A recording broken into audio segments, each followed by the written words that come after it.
Сәлеметсез, хөрмәтле телевизор караучыларыбыз, эфирда яңалыклар чыгарылышы, студияда мен Эльвира Камалетдинова. Шәршәмбе көнне балалар иҗат үзәгендә яңа салым системасында үзгәрешләр буенча киңәшмә үтте.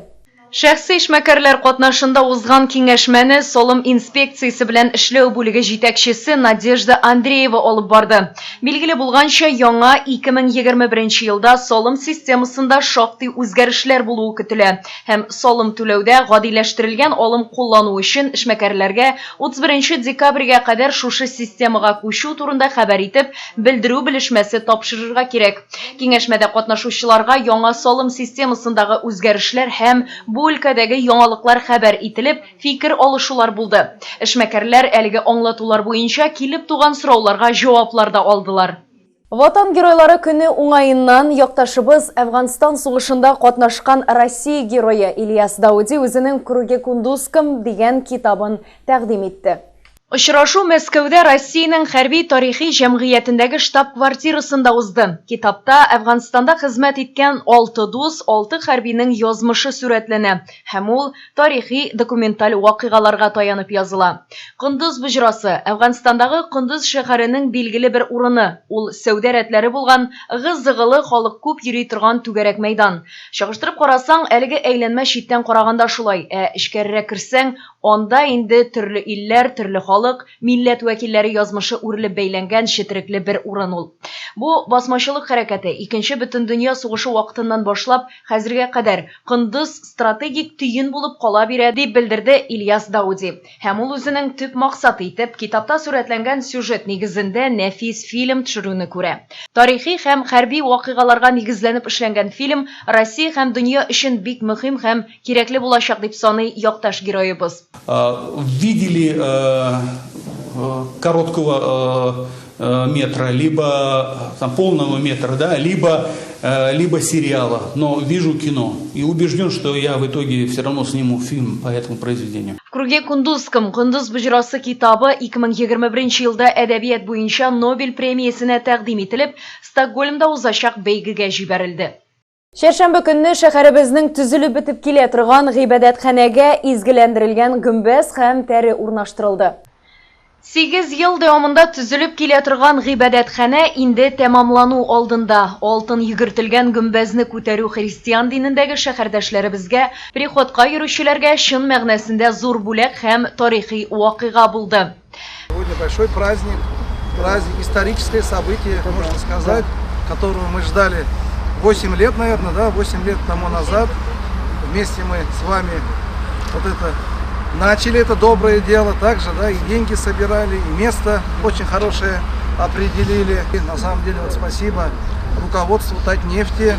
Лично вот я 3 раза обращался к генеральному директору Маганову Наилу Фадовичу, Мухаммадиеву Рустаму Набиуловичу. Были определенные денежные средства выделены по 10 миллионов рублей, в начале 3-4 миллиона рублей. Вы собрали денежные средства. И сегодня вот такой исторический день, поэтому всех я поздравляю. Гыйбадәтханәгә тәүге ташны салу 2013 елның сентябрендә башкарылды һәм аңа иң беренче игъанә приходка йөргән райондашыбыз Нина Ключникова хисабыннан тапшырылды. Ул үзенең мәрхүм булганнан соң саткан фатирын чиркәү һәм мәчет төзелешенә тотарга дип васиятнамә калдырган була. Бинаның төзелешен алып бару өчен бик күп чыгымнар тотыла. Аңа алда әйткәнчә Татнефть җәмгыятендә депутатлар да, район җитәкчелеге дә, игъанәчеләр дә зур өлеш кертәләр.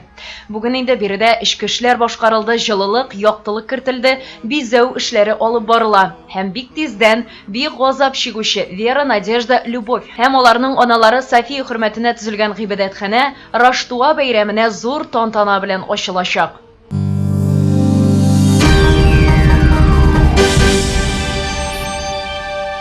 Дәвам итәбез. Исәннәрнең кадерен, үлгәннәрнең каберен бел дип юкка гына әйтмәгәннәрдер калып. Зиратларга барып туганнарыңның, якыннарыңның кабер өсләрен чистартсаң, бу якты дөньяның кадерен күбрәк аңлыйсың. Изге эшнең савабы күплеген тагын да ныграк тоясың. Бүгенге көндә Азнакайның татар зиратындагы хәлләр хакында алдагы материалда. Беренче карашка чиста барда тәртиптә тыелган татар зияратының урта өлешендә корыган, каберлек өсләренә чардуганнар өстенә ауган зур-зур агачлар, җәй көне үскән чүбүләне тазартылмыйча калып, хасил булган кар иемнәре. Монда элек инде белмичә утырткан агачлар үсеп китеп калыр, чөпелләр җыгылып яталар. Ни белән җил белән авып кайсы сергән, менә шуларны чистарту эше бара монда хәзерге көндә. Фәндә Сабый Гәрәев зиярат караучысы итеп күптән түгел генә билгеләнгән. Шулайда инде бу эшкә ныклап алынып, район җитәкчелеге шәһәрнең МПП Био яшелләндерү һәм төзекләндерү унитар предприятиесе белән берлектә тазарту эшләрен башлап та җибәргәннәр. Бүгенге көндә биредә МПП Био хезмәткәрләре үз көчләре белән корыган агачларны кисеп тазарту эшләре алып бара. Тик әле эшлисе эшләр байтак. Әлеге изге эштә ярдәм кирәк ди Фәндә Сабый. Шимбә көнне суветник өмә иштырга дип уйлаган идек. Шуның өчен Азнакайда яшәүчеләрнең, кайткан кунакларның, кемнәрнең әти-әниләридер монда, бала-чагалары, кемнәрнең туганнары, шуларны искә алып, зияратны чистартырга кирәк иде. Монда һәрберенең шушында киләсе бар, кайчан да булса, без гомерлек түгел. Шуның өчен шушы зияратны әйбәт матур хәлгә китерәсәк әйбәт булыр иде. Зияратлар исәннәрнең йөзе ул һәм без аларны тәртиптә тотарга бурычлы. Һәрберегезне зияратка шимбә мәсенә чакырып калабыз. Татар халкының иң күркәм гореф-гадәтләрен, йолаларын барлап, районыбызның авыл мәдәни учакларында фольклор коллективлар арасында инде 3нче ел рәттән халык җәүһәрләре бәйгесе оештырылып килә. Быелгы пандемия әлеге бәйгенең киңлекләрен бераз чикләде, шуңа да ул видео бәйге рәвешен алды. Әнә шулай итеп, мәдәният хезмәткәрләре үз эшчәннәренең иҗаты бай эчтәлекле кинофильмнар, видеосюжетлар, затлы күргәзмәләрдә чагылды.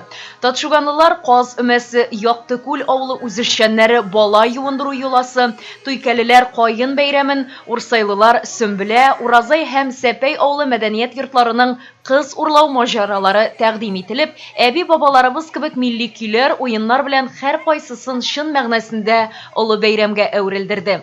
Әлбәттә, жюрига иң-иңнәрне сайлап алу җиңелдән булмады. Тик шулай да беренче урынны мәдәни эшчәнлектә һәрчак яңалыклар кертергә омтылган Үчәлле, Уразай, Татшуган авыллары мәдәният йортлары алды. Икенче урында шулай ук иҗади ялкынлы Сәпәй, Чалпы, Ирекле авылларының фольклор коллективлары. Өченче урында йолаларны барлауда тирәнтен эзләнгән Мөслим, Әгерҗе, Благодатный авыллары мәдәният йортлары учаклары табылды. Башка берничә төр номинацияләр җиңүчеләре бәйгедә актив катнашкан коллективлар һәм үз эшчәннәр дә диплом бүләкләргә лайык булды. Районда 90 яшьлек һәм оннан да өлкәнрәк булган якташларыбызны юбилейлары белән котлаулар, хөрмәтләүләр дәвам итә.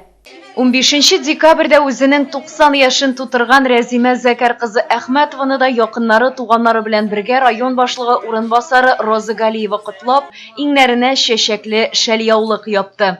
Барлык Азнакайлылар исеменнән исәнлек, саулык телибез. Тагы малайыгыз белән, Радис белән, киленнәрегез белән озын гомер телибез.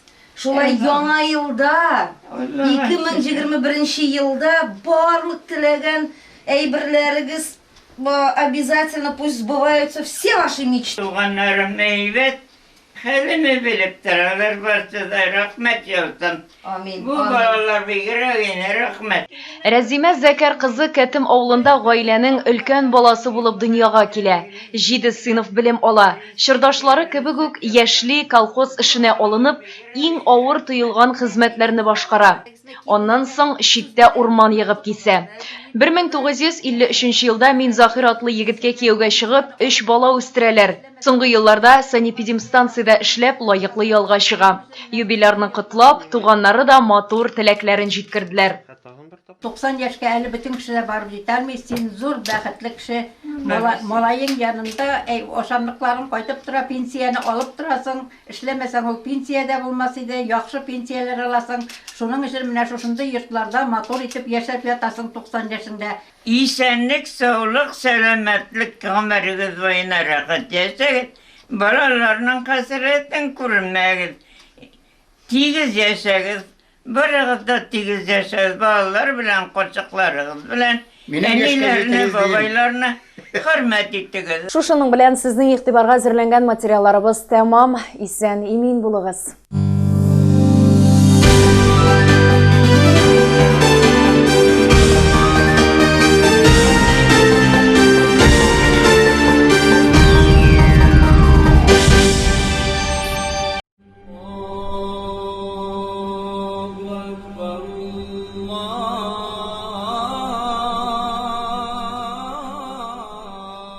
أعوذ بالله من الشيطان الرجيم بسم الله الرحمن الرحيم الحمد لله رب العالمين والصلاة والسلام على رسولنا محمد وعلى آله وأصحابه أجمعين. Barcha maqtalarımız Allah subhanahu ve teala bulsaydı, barcha konturlan şıqqan salat şeriflerimiz, haq bulgan peygamberimiz Muhammed Mustafa sallallahu aleyhi ve sellem bulsa, Esselamu aleykum ve rahmetullahi ve berekatuhu. Şuşu iki cümle arasındağı kılgan izi amellerimizni Allah subhanahu ve teala kabul kılsın. Hem de şulayıq iki cümle arasındağı jibergen hata kimşeklerimizni Allah teala kişirsin. Hem de şulayıq bizning şuşu yaqtı dünyaqtan ahiretke kuşken barcha mümin Müslüman kardeşlerimizning günahların kişirilgen hallerinde Allah subhanahu teala özüne rahmeti bilen yukarı cennet urnarına erişegen nasip eylesin. Hem de bu cümganın temasın açıklası kile, ol da bulsa hüsütlük turunda. Hüsütlük ol şim barlığı bilen im burungu şiirlerden sanala. Zuhruf suresinin 32. ayetinde Allah subhanahu ve teala bizge şunday mağnada jitkire, yani Allah Teala ayta bizge, siz de Allah subhanahu ve teala'nın bulup birgen her bir kişiye bulup birgenine hüsütlük tuğdurasız de. Hüsütlük gümmen eğer danayında açıklasak, ol tercüme etken vakitte Rus diline zavidovat, hüsütlük, hem de Allah subhanahu ve teala'nın bizge, her biri bizge bulup birgenine, yani mal mülket, Allah Teala'nın derecesi, hem de yukarı urunlarga, hem de başka bütün meseleni Allah subhanahu ve teala özü bilgili. Çünkü Allah subhanahu ve teala rizıklandırışı, hem onlardan başka birisi de bizni rizıklandıralmay, eğer de Allah Teala'nın onlarga rüksatı bulmasa. Şuna göre elhamdülillah Allah subhanahu ve teala'nın birgenine biz şükür kılıp, hem de mına şu şiirinin qaydan çıqqanın, hüsütlük şiirin qaydan çıqqanın hem onun bilen nişik ettirip küreşirge, hem nindi usullar kullanıra kerekligin açıklap kitabız inşallah. Aytip gitkenimşe Zuhruf suresinin 32. ayetinde Allah subhanahu ve teala, siz menin bulup birgenine kızıgasız dey. Her birinizge bilgiledim. Derece, orun, mal, mülket hem şunlara kızıgasız dey.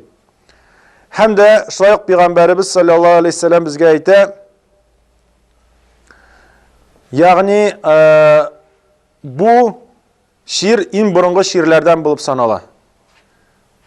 Çünkü Peygamberimiz aytı, hüsütlüknün başı dey, ol imanda dey bulu, hüsütlüknün azağı ol kafirlikke çıgaru dedi. Yani imandan çıgı. Allah Teala'ga iman kiturdan çıgı bula. Eğer de kişi bu meseleni vakitinde görüp özünde tıya almasa cemaat. Niçin bu in burungu şiirlerden bulup sanala? Hem niçin ol şiirlerden bulup sanala gümmen? Burungu buluğu şunlardan ibaret. Adem aleyhisselam bu dünyalıkka getirilgeç, yeryüzüne Hava anabız bilen işraşkaç, elhamdülillah Allah subhanahu ve teala onlarga ballar nasip kıla. Yani birinci bu dünyalıkta kişiler bulup sanala Adem aleyhisselam. Hem de onlardan tuğan ballar tuğatırgan bula, bir tuğanda er bilen kız cinisinden, hem ikinci tuğanda da er bilen kız cinisinden tuğatırgan bulalar. Ama de lakin, onlar birinci kişiler bularak nerseni anlatırga kirek, bir юлы туган балалар бер-берсе белән өйләнешә алмыйлар. Аларның бары тик нәрсә? Үзләренә хәтле яда үзләреннән соң туган балалар белән бергә кавыша алганнар. Бу шундый тәртип, кагыйдә булган җәмәгать. Тәртип, кагыйдә булган. Һәм туалар ике ир бала төрле вакытта һәм үзенең bir юлы туган кыз балалар белән ир балаларның берсе була Кабил, берсе була Хабил. Әмма дә ләкин шушы тәртипне аңлаткачтын Кабил дигәне риза булмый шушы кагыйдәгә җәмәгать. Аның хөсетлек шире туа күңелендә. Беренче бу дөньялыкта кешеләрдә булган шир шушы Кабилдән башланып китә. Ничек иттереп җәмәгать? Ягъни ул кызыга үзе белән бер туган кызга үзе белән бер туган. Әмма дә ләкин кагыйдә буенча анырга хәтле яд анырдан туганына ул өйләнешергә тиеш була. Һәм нәтиҗәсе нәрсәгә алып барып китерә җәмәгать? Нәтиҗәсе алып барып китерә шунырга, Аллаһ Тәгалә әйтә, кем бу мәсьәләдә дөрес икәнен беләсегез килсә ди, үзегездән курбанлык китерегез ди. Ул вакытта Кабил шөгыльләнә торган була мал туар белән. Ә Хабил шөгыльләнә торган була игеннәр белән җәмәгать. Һәм игеннәрдән иң яхшысын, иң сыйфатлысын алып килеп бирә. Шушы хөсетлек шире Кабилне нишәтә җәмәгать, ул иң зәгыйф мал алып килеп бирә курбанлыкка. Һәм Аллаһ Тәгалә кабул кылмый аныкын. Әмма дә ләкин ул анарда туктамый. Күрәсезме, ничек иттереп адым белән адым шушы туган хөсетлек күңелдәге кешене кафирлеккә чыгара. Һәм нәрсә эшли Кабил? Ул Хабилне һәлак кыла. Һәлак кыла җәмәгать. Шушы хөсетлек шире сәбәпле бер туганын, ягъни алар бер әти-әнидән туган үзенең кардәшен һәлак кыла. Менә шулай иттереп ул борынгы ширләрдән булып санала җәмәгать. Безнең бу мәсьәләдә Пәйгамбәрбез саллаллаһу алейһи ва сәлләмгә Аллаһ Тәгалә әйтте, дөньялыкта булган байлыкка кызыкма диде. Кызыкма аларга диде. Һәм Пәйгамбәрбез саллаллаһу алейһи ва сәлләм кашан ислам динен җир йөзенә тарата башлагач, шушы хөсетле булган күңелле кешеләр нәрсә дип әйтәләр анырга? Ислам җиткерүдән тукта, без сиңа шушы җирлектә булган бүтән нәрсә мөмкинчелекләрен тудырып, байлык бирәбез, данлык бирәбез, иң шибәр хатын кыз бирәбез, һәм син бу әйберне тукта дигәч, Пәйгамбәрбез саллаллаһу алейһи ва сәлләм нәрсә әйтә? Минем бер кулыма ай тоттырсагыз, икенче кулыма кояш тоттырсагыз, мин монырдан туктамыйм ди. Чөнки аның күңелендә андый кызыгу, хөсетлек шире булмый Пәйгамбәрбез Мөхәммәд саллаллаһу алейһи ва сәлләм. Ә тәкъдим иткән кешеләрнең күңелләрендә Пәйгамбәрбез артыннан ияргән сәбәпле аның шушы җәмәгатьтә дәрәҗәсе арткан сәбәпле алар анырга нәрсә күңелләрендә хөсетлек була.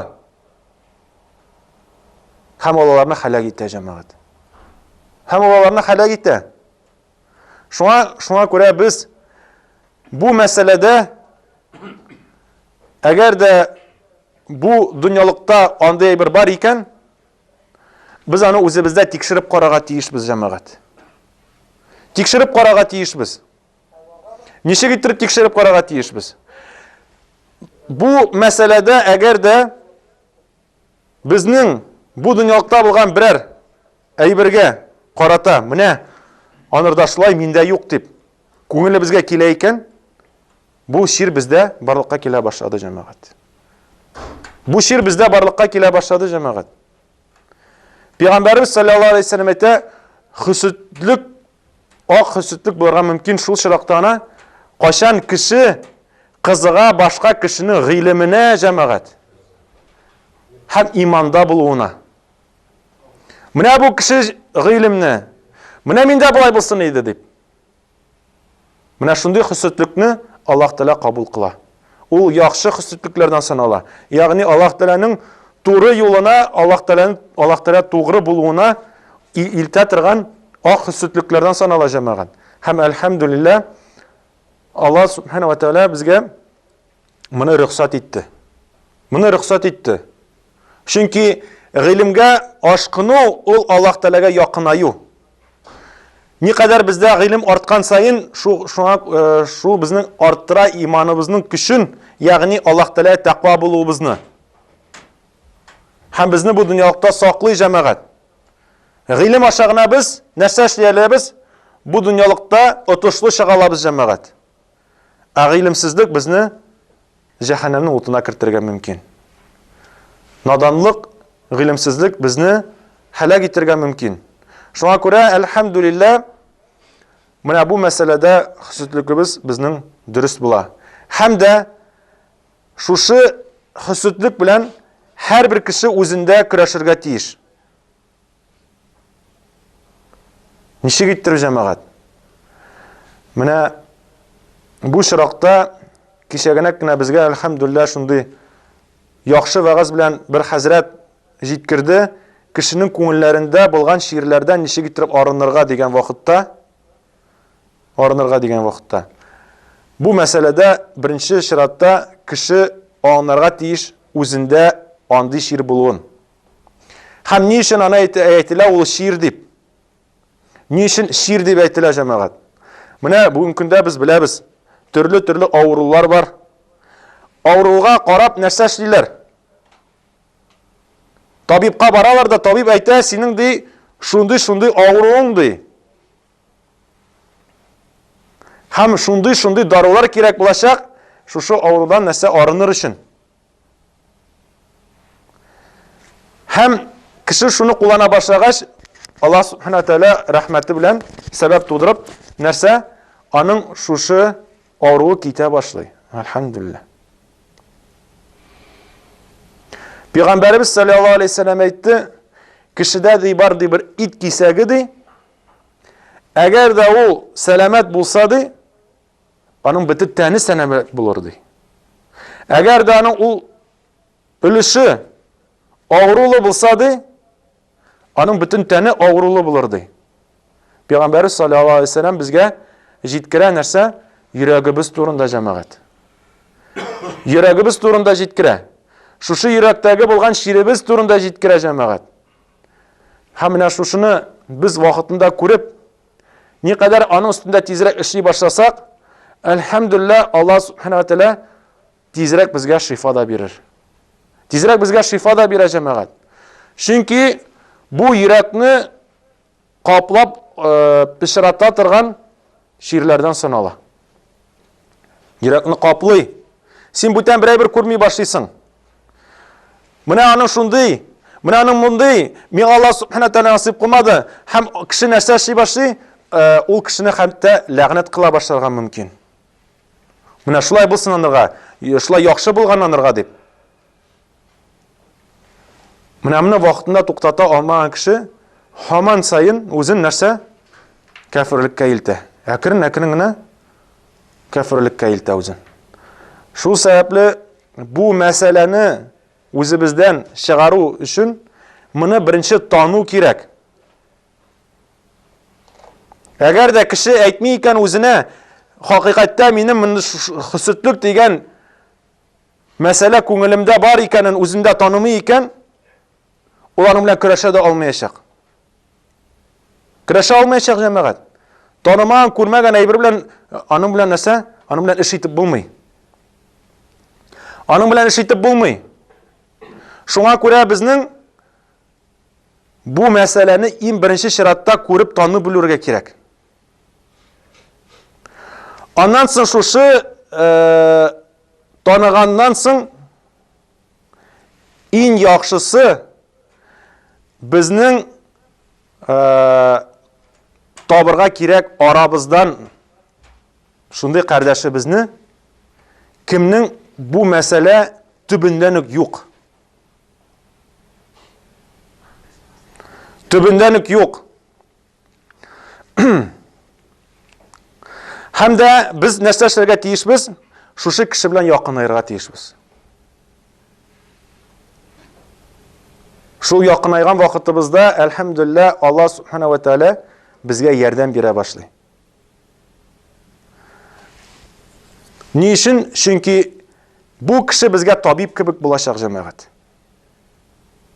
Без аның мисалында, үрнәгендә агыны башлыйбыз, ничек иттереп моның белән көрәшергә кирәклеген. Һәм Аллаһ субхана ва тааля шушы мисал белән безгә шушы кеше аркылы шушны нәрсә үзләштерә башлый. Һәм безнең ул китә башлый әкрен генә. Ул бездән китә башлый, әлхәмдүлилләh. Менә әгәр дә бу хусуттык кенә кагылмый, гомумән кеше күңелендәге булган шундый ширләр бар икән, анырга каршы гына безнең якында булган кардәшләребез шифа була. Үз арабызда табабыз икән шундый кешене, кемнең бу мәсьәлә төбендән үк юк икәнен, шул кеше белән якынайып, безнең нәрсә тормышыбыздагы гамәлләребез, уй фикерләребез үзгәрә. Һәм Аллаһ субхана ва тааля безгә шуны арынырга сәбәп тудыра. Әлхәмдүлилләh. Әлхәмдүлилләh җәмәгать.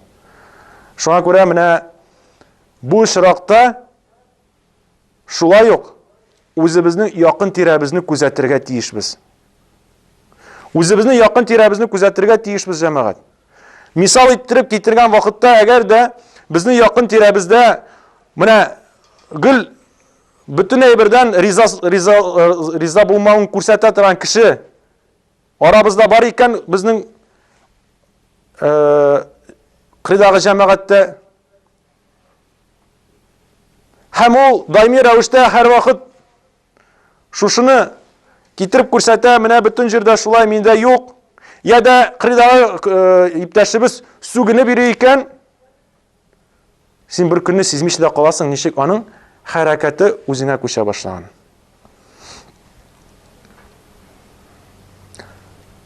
Әгәр дә үзебезнең арабызда бар икән шундый кеше, әлхәмдүлилләh, Аллаһта рәхмәте белән бер намазында калдырмый, җәмәгать белән мәчеттә укый, үтер бер вакыт анырга ярып, әлхәмдүлилләh, аның кырыенда шулай ук шушы намазларыңны башкарачаксың. Менә әгәр дә без үзебездә нәрсәнедер төзәтергә теләсәк, әгәр дә без күреп, берәр кешедә яхшы сыйфат күреп, шуны үзебезгә үзләштергә теләсәк, җәмәгать, табыйк шул кешене, һәм шул кеше белән якын булыйк. Һәм Аллаһ субхана ва тааля аның аша шушы рәхмәткә ирештерәчәк, иншаллах. Барчабызга да Аллаһ субхана ва тааля шушы күңелебездә булган ширләребезне күрә белергә насыйп кылсын җәмәгать. Түзәтергә юлларын ачсын җәмәгать. Һәм дә арадагы булган якыннарыбызны Аллаһ субхана ва тааля хәерле, иманлы, тауфиклы бәндәләрдән кылсын, иншаллах. Ассаламу алейкум ва рахматуллаһи ва баракатуһ.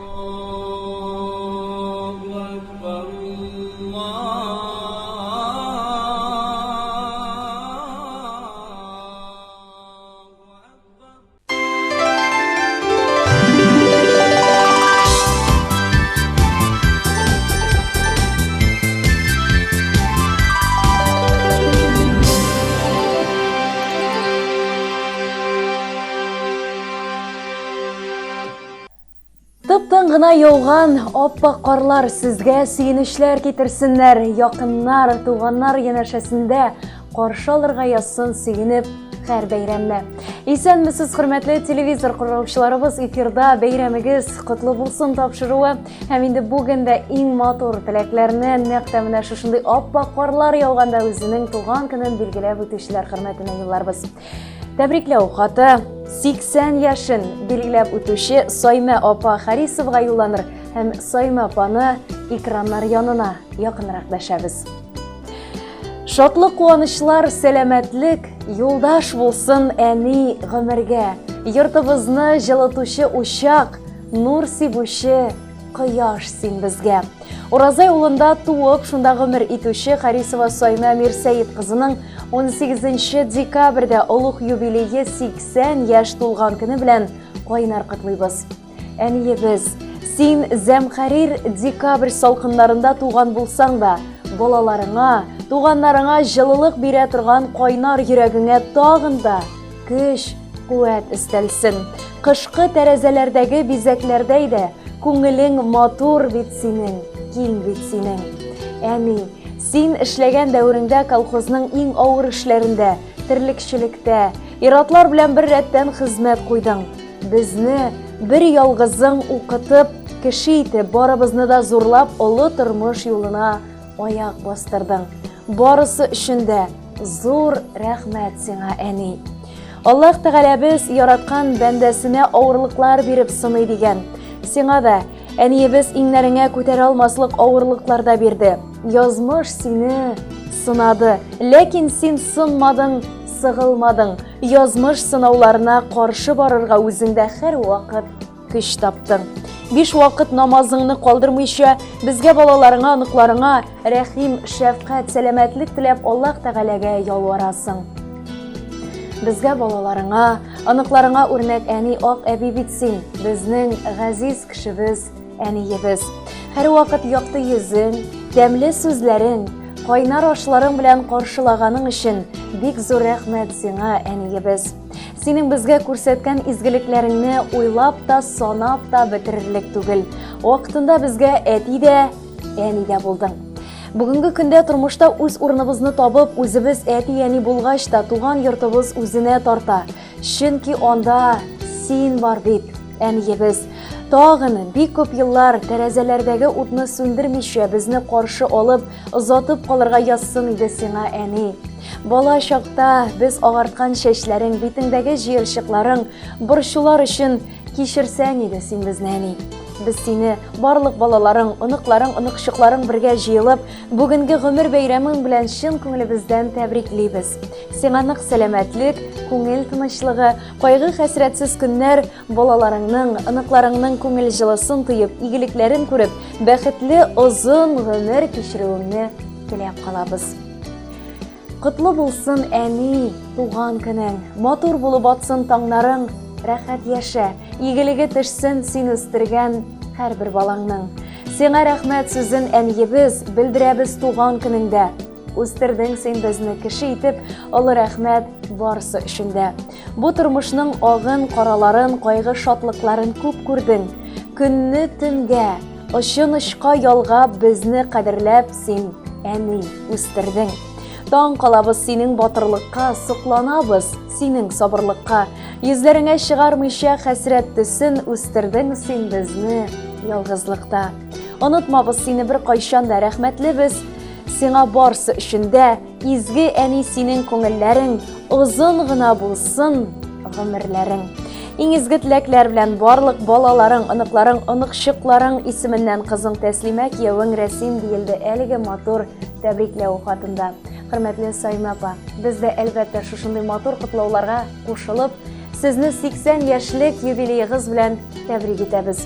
Балалар, оныкчыклар игелегендә алга табада күңел тынычлыгын, ныклы сәламәтлек белән озын гомер кичерегез.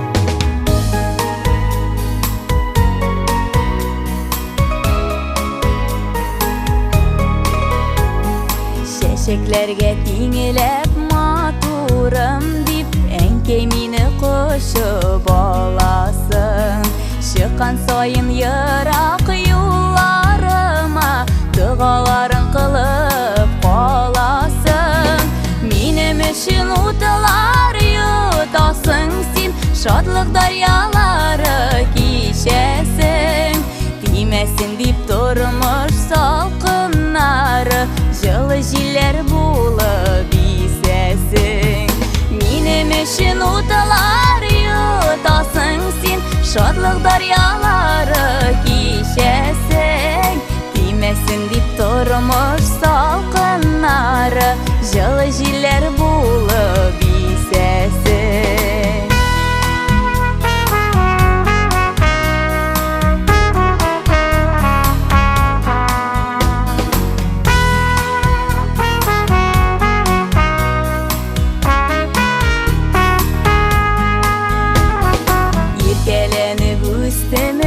артыларыңда, мин сабыйың синең бүгенедә. Киңәшләрең биреп яшә җирдә, кояш булып балкы күгемдә. Минем өчен утылар йотасың син, шатлык дарьялары кичәсең.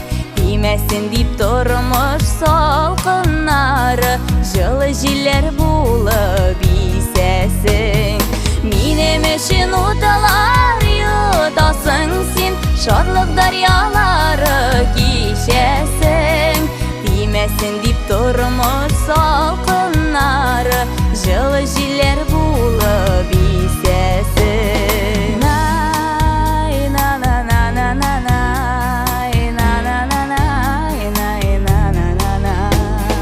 Гомер юлың бер узын булсын, кабул булсын изге теләгем. Бала кошың кайтып кунар өчен, бу синеңке яшел тирәгем. Минем өчен утылар йотасың син, шатлык дарьялары кичәсең. Тимәсен дип тормыш салкыннары, җылы җилләр булып исәсең. Минем өчен утылар йотасың син, шатлык дарьялары кичәсең. Тимәсен дип тормыш салкыннары, җылы җилләр булып исәсең. Бала кошың кайтып кунар өчен, бу синеңке яшел тирәгем. Хөрмәтле тамашачыларыбыз, шушының белән безнең бүгенге эфирыбыз ахырына якынлашты. Туган көннәрегез, матур бәйрәмнәрегез котлы булсын. Һәм көндә бәйрәм булмаса да, көннәрегез, һәр көнегез бәйрәм кебек матур булсын. Туган көннәрегез котлы, ә үзегез сау-сәламәт булыгыз дип без саубуллашабыз. Исән-имин булыгыз.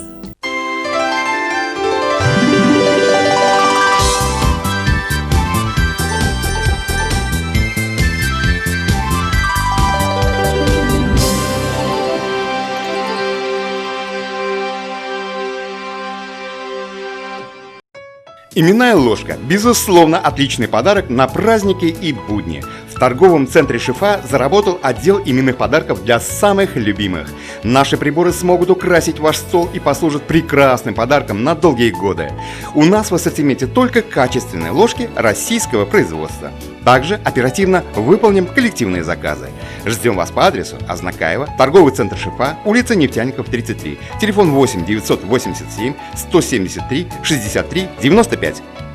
Торговый комплекс «Гагаринский» представляет крупнейший центр мебели в нашем городе. Все в одном месте, в наличии и под заказ. Кухня и спальные гарнитуры, кровати, матрасы, столы, стулья, кухонные уголки и более 50 диванов и 20 комплектов столов-стульев в наличии. Изготовим корпусную и мягкую мебель по индивидуальным размерам и в кратчайшие сроки. При покупке кухонного гарнитура мойка и ручки в подарок. Также имеются подарочные сертификаты. Замер, выезд дизайнера и доставка по городу бесплатно. И, наконец, доступная рассрочка, кредит и оплата через терминал. Работаем без обеда и выходных с 9 до 18 часов. Торговый центр «Гагаринский», второй этаж, центр мебели, район мини-рынка. Испытайте флагманский кроссовер Cherry Tiggo 8.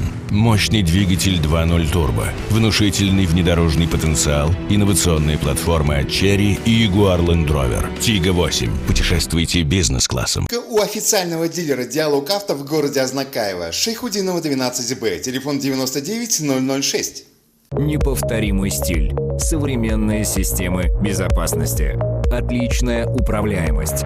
Пришло твое время попробовать новый городской кроссовер FAV Bestturn X40. У официального дилера «Диалог Авто» в городе Азнакаево, Шейхудинова 12Б, телефон 99006. Новый смарт-кроссовер Cherry Tiggo 4. Готовый показать свое превосходство. Стильный, технологичный, первый.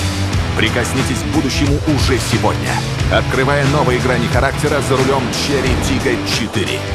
Запишитесь на тест-драйв у официального дилера «Диалог Авто» в городе Азнакаево. Шейхутдинова, 12Б, телефон 99006. Кузовной ремонт в автоцентре «Диалог Авто». Рихтовочно-сварочные работы, качественная покраска в камере, компьютерный подбор автоэмали, полировка и многое другое. Гарантия 1 год. Мы находимся по адресу Азнакаево, Шейхутдинова, 12Б, телефон 99006, код города 885592. Скорость, комфорт, надежность.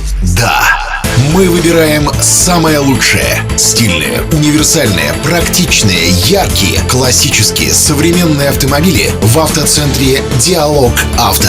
Приходите к нам, и мы поможем сделать правильный выбор. Всегда для вас скидки и специальные предложения. Подробности по телефону в городе Азнакаево, 99006, код города 885592, наш адрес Шейхутдинова, 12Б. Любые ремонтно-отделочные работы в квартире, доме, офисе 24 часа в сутки. Телефон 8 939 300 92 67. Колор. Еще больше торговых площадей и, как следствие, больше строительно-ремонтных инструментов и расходных материалов к ним, электротехнических изделий и сварочных аппаратов, сухих смесей, цемента, фанеры, утеплителя. Компания «Колор» от и до в решении ваших строительно-отделочных вопросов. Наш телефон 7 70 80. Дорогие мамы и папы, вы находитесь в трепетном ожидании малыша или уже являетесь счастливым родителем? Малыш Плюс готов решить многие вопросы, связанные с этими приятными событиями. Достойный ассортимент колясок, кроваток, а также манежи, качели, стол-стульчики, автокресла, санки, велосипеды, комплекты в кроватке и на выписку, одежда для детей с рождения и старше, обувь, игрушки, электромобили, детское питание, косметика, подгузники и многое другое вряд ли останутся без вашего решения приобрести все необходимое в одном месте. Малыш Плюс. Все от А до Я для вашего малыша. Азнакаево, Ленина, 27, телефон 9 56 42. Ежедневные рейсы в Альметьевск от пассажирского агентства «Мандарин», генерального транспортного партнера ТНТ Азнакаево. Отправление из Азнакаева в 6, 6:30, 7, 8, 9, 10, 11, 13, 14, 15, 16, 17 и 18:00. Из Альметьевска в 7:30, 8, 9, 10, 11, 12, 13, 14, 15, 16, 17, 18, 19 и 19:30. Остановки: онкологическая больница, ТЦ «Панорама», Деканирче, драмтеатр, главпочтамт, медсанчасть, Макдональдс, Огни, Тихоновка, Мактама. Развозим по городу и осуществляем курьерскую доставку. Строительная компания «Руслан» уже долгое время функционирует на современном рынке. В настоящее время мы являемся крупной организацией, которая занимается проектированием, строительством, а также реализацией домов, мобильных и постоянных бань из дерева. Точность, надежность, качество – это про нас. Телефон для справок 99 006, код города 885592. Магазин «Строймаркет» предлагает новую линейку товаров в своем ассортименте, а именно все необходимое для оборудования бани, банные печи, газовые горелки, дымоходы и комплектующие элементы к ним, а также деревянные изделия для отделки и оснащения внутреннего интерьера помещения бани. Традиционно мы сохраняем широкий ассортимент строительно-отделочных материалов, различных инструментов для ремонта, лакокрасочных изделий, грунтов, шпатлевок, расходных материалов для подвода воды и всего самого необходимого в хозяйстве и быту. Магазин «Строймаркет» – ваш надежный и выгодный партнер в строительстве и ремонте. Наш адрес – улица Гагарина, 2А, телефон 8 917 913 27 70.